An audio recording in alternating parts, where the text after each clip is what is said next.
Hello बच्चों, आज हमारा विषय है हिंदी कक्षा 5 में पाठ 3 गुल्लक। गुल्लक क्या होता है आपको पता है?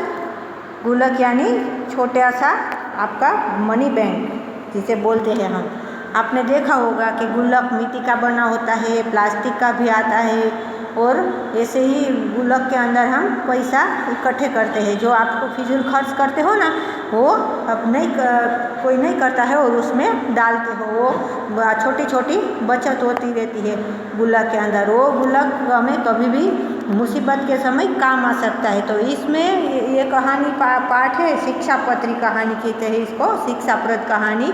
कि इसके अंदर वो कहा गया है कि जो दो भाई हैं, दोनों अपने मम्मी पापा जो पैसे देते हैं उससे वो इकट्ठा करते हैं और गुल्लक में डालते हैं। एक दिन उसकी बुआ आती है और बुआ उसके दोनों के लिए फुटबॉल के आकार का गुल्लक लाती है। गुल्लक कई आकार के होते हैं, जैसे एलिफेंट आकार होता है, पिग होता है और मछली के आकार का होता है, फुटबॉल के आकार का होता है और पोट होता है ना, वैसे भी होता है। तो इसी तरह गुल्लक उसकी बुआ उसके लिए लाती है और बोलती है कि इस गुल्लक के अंदर आप दोनों भाई फिजूल खर्च मत करना और इसके अंदर डालते रहना, जैसे आपको आपकी कोई मनपसंद चीज़ इसमें से खरीद सकते हो और कभी हमें मुसीबत के समय भी हमारा वो जमा किया हुआ पैसा काम आता है। जैसे आपके पापा अपने पैसे में से थोड़े थोड़े पैसे जमा करते हैं ना बैंक में, तो आप तो छोटे हो इसीलिए अभी घर में थोड़े थोड़े पैसे मिलते हैं जो चॉकलेट लेने के लिए कि वो, तो आप उसमें से ये टॉफ़ी वगैरह मत खाना, क्योंकि उससे तो दांत भी खराब हो सकते हैं। इसीलिए इसके अंदर इकट्ठे करना है। तो इसमें हमें क्या शिक्षा मिलती है वो हम जानते हैं इस पाठ से। बहुत अच्छा पाठ है, आप ध्यान से सुनिएगा। गीता बुआ गर्मी की छुट्टियों में आई। बीनू और बंटी दोनों भाइयों के लिए मिट्टी का गुल्लक भी लाई जो दिखने में फुटबॉल की तरह था। गीता बुआ है वो बीनू और बंटी दो भाई है, उनकी बुआ है और वो उन दोनों के लिए गुल्लक लाती है जो फुटबॉल की तरह दिखता है। देखो दिखाई दे रहा है ना, उसके दोनों भाइयों के हाथ में है। बुआ यह क्या चीज़ है? देखने में तो यह फुटबॉल जैसा ही है, लेकिन इतना छोटा क्यों है? और इसमें तो लंबा सा छेद भी है, इसमें हवा कैसे भर जाएगी? बीनू बोला और हाथ में पकड़े हुए गुल्लक को उलट पुलट कर देखने लगा। अरे बुद्धूराम, यह सचमुच का फुटबॉल नहीं, गुल्लक है गुल्लक, बुआ ने हंसते हुए बताया। वो दोनों को तो लगा कि ये सचमुच का फुटबॉल है और फुटबॉल नहीं था, पर वो गुल्लक था। गुल्लक क्या होता है बुआ? मुझे खड़े बंटी ने पूछ लिया कि बुआ ये गुल्लक क्या होता है, मुझे बताइए। जैसे तुम्हारे पापा अपना पैसा बैंक में रखते हैं, वैसे ही तुम लोग अपना पैसा गुल्लक में रख सकते हो। तुम दोनों को अपने पापा मम्मी से घर या आने वाले रिश्तेदारों से जो पैसे मिलते हैं उसे इस छेद में गुल्लक में डाल दिया करो। इस तरह तुम इस गुल्लक में पैसे इकट्ठे कर सकते हो, बुआ ने दोनों भाइयों को समझाया। देखो इसकी बुआ समझा रही है कि गुल्लक के अंदर आपके मम्मी पापा जो आपको कभी कभी पैसे देते हैं, या आपके घर कोई मेहमान आता है, रिश्तेदार आते हैं, तो बहुत टाइम बाद आते हैं तो हमें कोई ना कोई पैसे देते हैं ना, तो गिफ्ट के रूप में। तो बोलती है कि वो रिश्तेदार भी जो भी कुछ देते हैं तो उसमें गुल्लक में छेद है, उसमें से गुल्लक के अंदर डाल दिया करो, यानी उसके अंदर इकट्ठे करो, बुआ ने दोनों भाइयों को समझाया। बुआ ने अपने पर्स में से 5 रुपये के 2 सिक्के निकाले और दोनों भाइयों को एक एक सिक्का देते हुए बोली, चलो अब तुम लोग इस अपने अपने गुल्लक में पैसे डालो। बुआ ने दोनों भाइयों को 5 रुपये का एक एक सिक्का दिया और बोली कि अब तुम दोनों भाई एक एक सिक्का इसके अंदर डालो। फिर क्या था, जब से गुल्लक मिला उन दोनों भाइयों ने टॉफ़ी और चॉकलेट खरीदना छोड़ दिया। कहीं से भी पैसे मिलते ही वे दोनों तुरंत उसे गुल्लक में डाल देते। दोनों भाइयों में इस बात की होड़ मची रही कि देखे किसका गुल्लक पहले भरता है। दोनों भाइयों के होड़ मची, यानी शर्त लगी हुई थी कि किसका गुल्लक जल्दी से भर जाएगा। दोनों भाई अब कोई भी फिजूल खर्च नहीं करते थे और जो भी पैसा मिलता था और कहीं से भी पैसे देते थे कोई तो उसके अंदर वो डाल देते थे। इसी तरह दिन बीतते गए। एक बार अचानक बीनू के पापा को किसी काम से कुछ दिनों के लिए बाहर जाना पड़ गया। घर में सिर्फ बीनू, बंटी और उसकी मम्मी रह गई। दूसरे ही दिन एकाएक बंटी को बुखार हो गया। मम्मी उसे लेकर भागी भागी डॉक्टर के पास गई। डॉक्टर ने बताया कि उसे मलेरिया हो गया है। उसकी दवाई और जांच में मम्मी के सारे पैसे खर्च हो गए और बीनू के पापा के वापस लौटने में अभी 2 दिन बाकी थे। उसके मम्मी परेशान थी कि पैसों का इंतजाम कहाँ से करें। देखो इसमें बीनू और बंटी के पापा है वो कुछ काम के लिए बाहर जाना पड़ता है और अचानक एक दिन बंटी को बुखार आ गया और मम्मी उसको डॉक्टर के पास ले गई तो उसको बोला कि इसको मलेरिया हो गया है। तो उसकी दवाई तो महंगी आती है तो उसमें सारा खर्च हो गया पैसा। अब वो परेशान रहने लगी कि अब पापा तो है नहीं तो इतने दिन तक घर में कुछ ना कुछ खर्चा तो होता ही रहता है। सब्जी लेनी होती है, दूध, कोई भी चीज़ को लेनी है तो उसके लिए पैसे चाहिए। तो वो बोली कि अब कहाँ से मैं इंतज़ाम करूँगी, इसलिए परेशान रहने लगी। मम्मी को परेशान देखकर बीनू ने कहा, मम्मी परेशान क्यों होती हो, मेरा गुल्लक है ना, उसमें से पैसे ले लीजिए। वो बीनू बहुत समझदार लड़का था। वो बोला कि मम्मी तुम परेशान क्यों हो रही हो, मेरा गुल्लक तो है उसमें से पैसा ले लो। अरे हाँ, तुम्हारे गुल्लक का तो मुझे ध्यान ही नहीं था। मम्मी एकदम से अचहक उठी। उतने में बीनू ने कमरे से गुल्लक लाकर जमीन पर पटक दिया और खन खन खन खन करते ढेर सारे पैसे चारों तरफ बिखर गए। देखो उसकी माँ तो बहुत खुश हो गई। अरे हाँ, मुझे तो कुछ ध्यान ही नहीं था। चहक उठी यानी खुश हो गई एकदम। हम कोई खुश हो जाते हैं तो एकदम से बोल पड़ते हैं ना, उसी तरह। और बीनू ने गुल्लक कमरे से लाया और एकदम मिट्टी का बना होता है, उसने नीचे पटका यानी जमीन पर गिराया तो खनन कर जैसे ढेर सारे पैसों की आवाज़ सुनाई पड़ी और बिखर गए।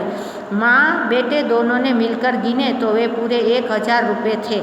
मम्मी कहिए तो बंटी का गुल्लक भी ले आऊँ, उसमें तो और भी अधिक पैसे होंगे। बीनू ने पूछा, नहीं बेटा, अभी ये काफ़ी है, तब तक तुम्हारे पापा भी आ जाएंगे। पैसों को संभालते हुए मम्मी ने कहा। अब अकेले बीनू का गुल्लक तोड़ा ना तो उसमें से 1000 रुपये निकले और वो बोला कि मम्मी ये तो अकेले मेरा ही है, अभी बोल दो तो मैं बंटी का गुल्लक खिलाऊँ, उसमें तो मुझसे भी ज़्यादा पैसे होंगे। तो मम्मी बोली, नहीं उसको ये 1000 रुपये हमारे पास है, इतने पैसे हैं, तब तक तो तुम्हारे पापा भी वापस आ जाएंगे, इतने पैसे काफ़ी है। देखो बच्चों, बीनू और बंटी के गुल्लक के पैसे कितने काम आ गए। तो हमें इस बार कहानी से क्या सीख मिलती है कि हमें फिजूल खर्च नहीं करना चाहिए। बच्चों, इस पाठ से आपको भी कुछ सीखने को मिला। अब आप भी एक मन में निश्चय कर लेना कि अब आप भी कोई एक मिट्टी का गुल्लक लाएंगे और उसके अंदर फिजूल खर्च नहीं करेंगे और आप उसका जो आपको मम्मी या कोई रिश्तेदार पैसे देते हैं उसमें इकट्ठे करेंगे। जैसे कभी कभी हमें मुसीबत के समय वो पैसे बहुत काम आ जाते हैं, तब हमें वो पैसे बहुत अच्छे लगते हैं। तो आज से आप भी ये तय कर लेना। तो मज़ा आया ना बच्चों। तो अब हम आगे भाषा ज्ञान की एक्सरसाइज देखते हैं। देखो भाषा ज्ञान है। पहला सवाल है, सही शब्दों में निशान लगाइए। जो यहाँ 3 शब्द दिए हैं, बोलने में तो तीनों सही है पर मात्राओं के हिसाब से तीनों में कोई ना कोई फ़र्क है। तो हमें जो सही शब्द है उसके अंदर राइट का निशान लगाना है। पहला शब्द है सिक्के, सिक्के और सिक्के। और पहला शब्द है उसमें क पे ऊपर 2 मात्रा दी गई है तो सिक्के, तो हम सिक्के ही नहीं बोलते हैं। फिर है सिक्के, वो एक सिक्के में एक का आधा बीच में है और 1 मात्रा है और छोटी ई की मात्रा दी गई है सी के ऊपर। और तीसरा शब्द है उसमें सी के बड़ी मात्रा दी गई है तो वो शब्द गलत है, तो बीच वाला है वो सही, तो उसमें राइट का निशान। फिर है डॉक्टर, डॉक्टर और डॉक्टर। तो इसमें से आपको बोलने से ही पता चल जाएगा कि कौन सा शब्द सही है। तो पहले वाला डॉक्टर है वो सही शब्द है। पछी इंतजाम, इंतजाम, इंतजाम और इंतजाम। तो इन तीनों में से भी आपको पता चल जाता है। देखो ये इंतजाम शब्द है वो आपने पाठ में भी देखा, तो तीसरा वाला शब्द है इंतजाम, वो शब्द सही है। गुल्लक, गुल्लक, गुल्लक, ये तीनों शब्द है। उसमें पहला शब्द है गुल्लक, उसमें 2 ल दिए हैं, बीच में वो आधे नहीं है, एक ल आधा आता है वो नहीं है पूरे, इसलिए वो गलत है। और लास्ट वाला है उसमें गुल्लक की मात्रा बड़े ऊ की मात्रा दी गई है, तो वो भी गलत है। बीच वाला है उसमें छोटे ऊ की मात्रा है, वो ल भी आधा है, तो गुल्लक वो शब्द सही है। मलेरिया, मलेरिया और मलेरिया, वो तीनों में से पहला वाला मलेरिया है वो सही मात्रा वाला है, इसलिए वो सही है।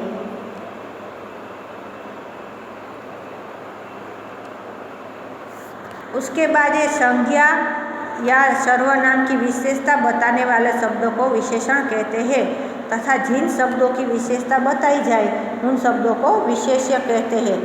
मैं बच्चों ग्रामर में भी हमने सीख लिया है कि सर्वनाम की विशेषता बताने वाले शब्दों को विशेष्य कहते हैं।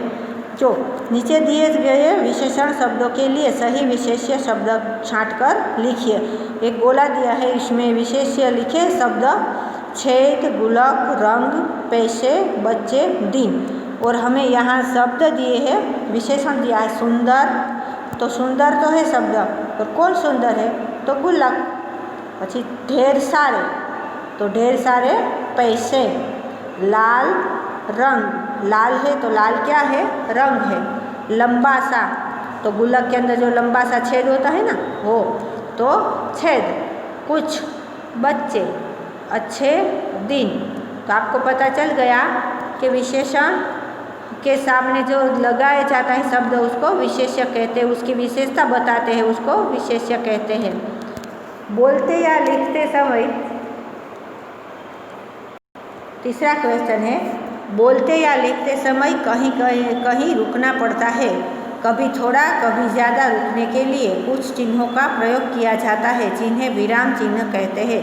जैसे वाक्य पूरा होने पर विराम चिन्ह, थोड़ा विराम चिन्ह मतलब पूर्ण विराम, थोड़ा रुकने पर अल्प विराम, प्रश्न पूछने पर प्रश्नार्थ चिन्ह, और कहे हुए वाक्य पर उद्धर्व चिन्ह बोलते हैं उसको।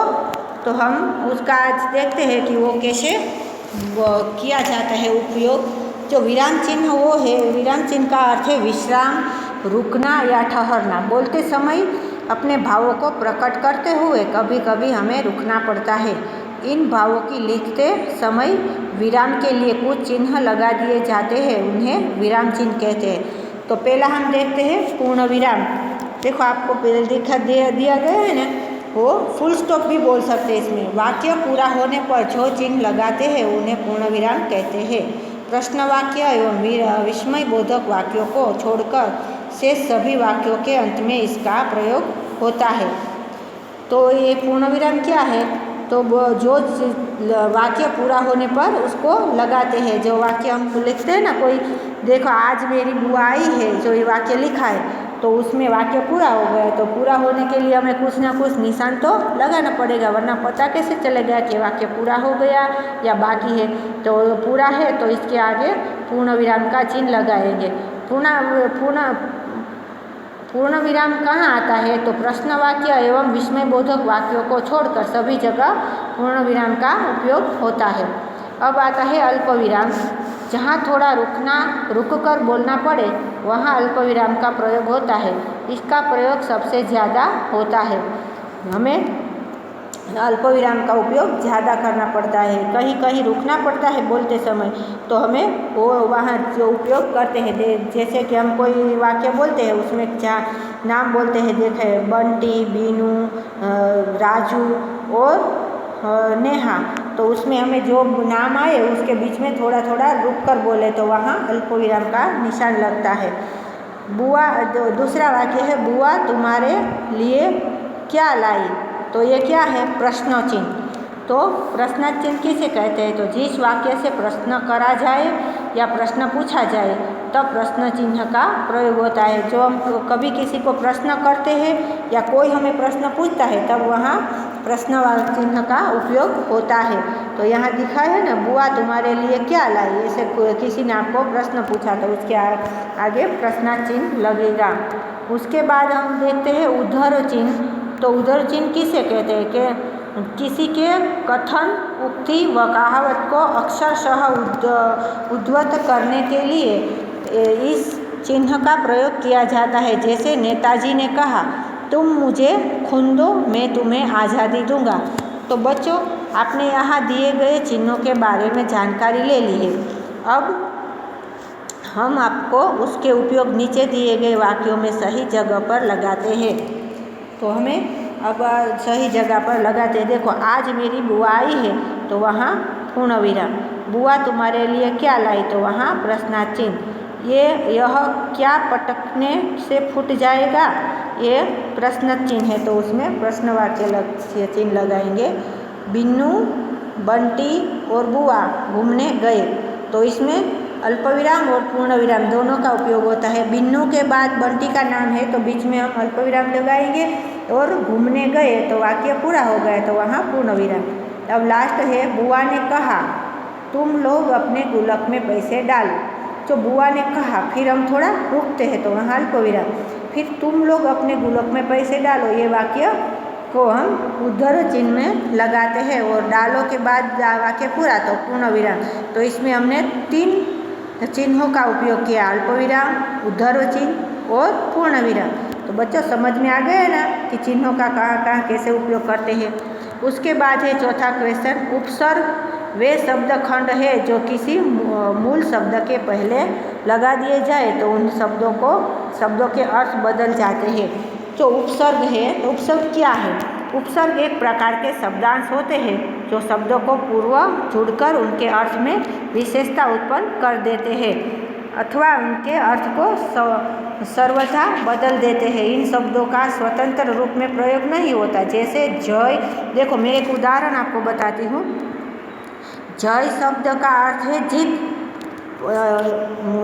यदि उसके पहले परा उस उपसर्ग हम लगा देते, पराजय है उसका अर्थ है जीत, और अगर हम उसके आगे लगा दे उपसर्ग परा तो क्या हो जाएगा, पराजय बन जाता है। तो उसका एक नया शब्द बन जाता है पराजय, जिसका अर्थ है हार।